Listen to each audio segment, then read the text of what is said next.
you can actually get a 3D map of the environment in real time, which includes the base map, the actual topography, but also objects, people, animals, so on, that are traveling. And we can look at the behavior.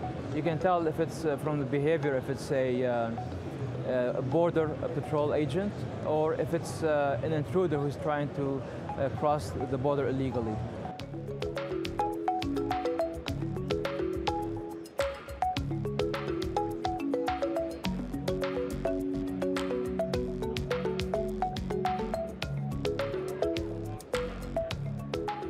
We're looking at about $1.5 billion for the entire US-Mexico border, which is well below the lower end of what a physical wall would cost, which people are talking about $5 billion today. They used to talk about $30 billion. At one point, there was talk about $70 billion.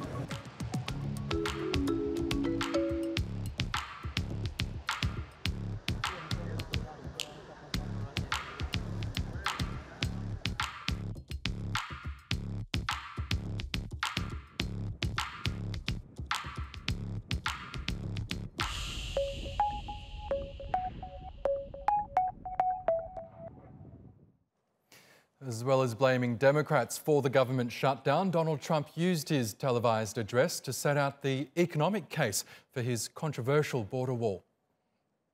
The border wall would very quickly pay for itself. The cost of illegal drugs exceeds $500 billion a year, vastly more than the $5.7 billion we have requested from Congress. The wall will also be paid for indirectly by the great new trade deal we have made with Mexico. Well, let's get more on this now with Peter Schiff, who joins us from Dorado in Puerto Rico. He's the CEO and Chief Global Strategist at the retail brokerage firm Euro Pacific Capital.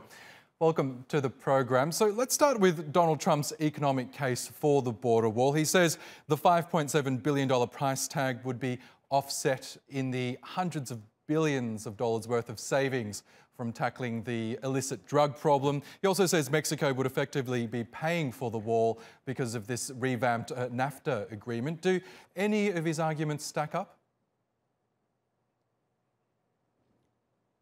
No. First of all, the revamped NAFTA agreement, there's nothing substantive that changed other than the name. That's not going to generate additional revenue to the government or additional economic activity in the United States. No, the American taxpayer is going to have to pay for the wall to the extent that it gets built, but it's not going to help the economy. You know, the president said that one of the reasons that America is suffering from illegal immigrants is because he says that it's keeping wages down. But that's not the case, or to the extent that that is the case, that's a benefit for the U.S. economy. Wages are a price, they're a cost.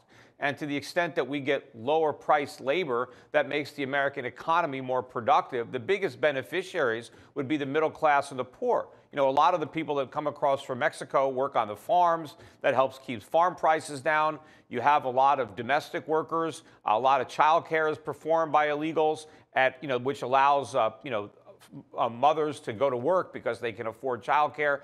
So to the extent that we keep a lot of that out, it's actually going to undermine the economy. What we really need to do is turn off the welfare magnet. If we're worried about illegal immigrants getting on welfare, let's tackle that. Let's end the welfare programs. We don't really need the wall. Interesting. So this shutdown has been going on for almost 3 weeks now, but the markets seem largely unfazed by this political standoff that's happening in Washington.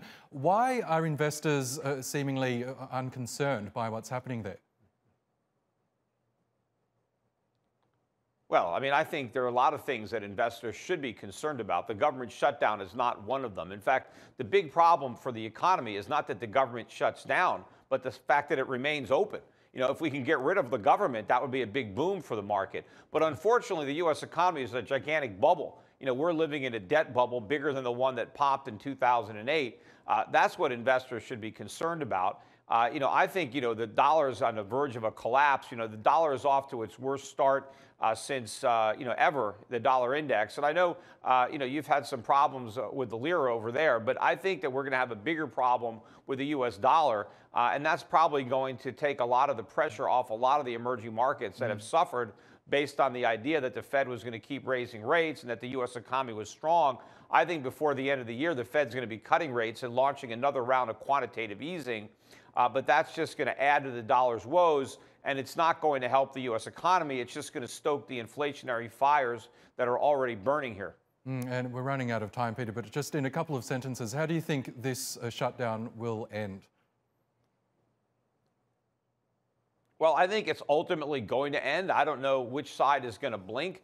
You know, just like your earlier talk about the trade tensions with China. I mean, we're going to come to a deal. Nothing substantive is going to change. But of course, Donald Trump will claim credit for doing something great. I'm sure he's going to do the same thing when they end the shutdown.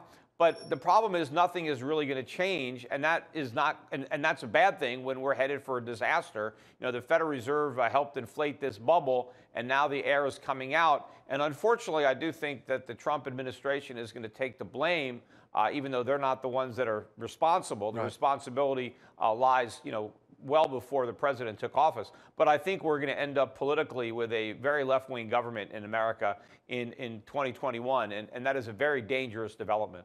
Okay, a longer-term prediction there. Peter Schiff, thank you again for joining us on Money Talks.